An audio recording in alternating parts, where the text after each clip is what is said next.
First week of مے والا چکر. First week of مے میں آپ کو الیکشن نظر آتے ہیں؟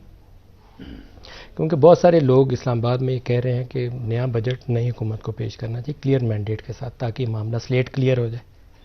دیکھیں جی، دیکھیں ہم نے اس چکر میں کہ یہ ملک ڈیفالٹ نہ کر جائے، کیئر ٹیکرز کو اگر ہم حکومت دے کے جائیں گے تو پھر کون سے الیکشن، یہ تو ملک تو ڈیفالٹ بن کر جائے گا، سری لنکا بن جائے گا. تو ہم اس معاملے میں آ کے تو ہم نے اپنا نقصان کیا ہے.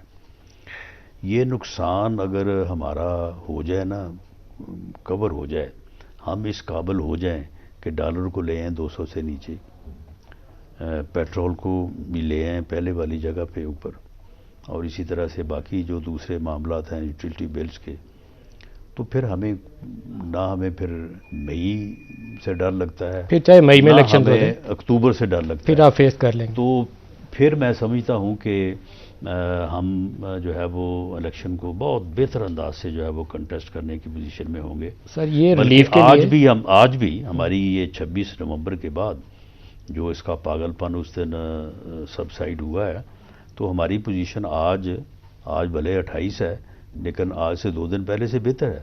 لیکن ہمیں، میرا خیال ہے کہ میاں شہباز شریف صاحب اگلے 4 سے 6 ماہ میں یہ ڈیلیور کر سکیں گے انشاءاللہ. سر یہ ڈیپینڈ کرتا ہے کہ آپ کو سعودی عرب سے، یو ای سے، قطر سے، چائنا سے آئل، کچھ کیش سپورٹ وہ ملتی ہے یا نہیں ملتی.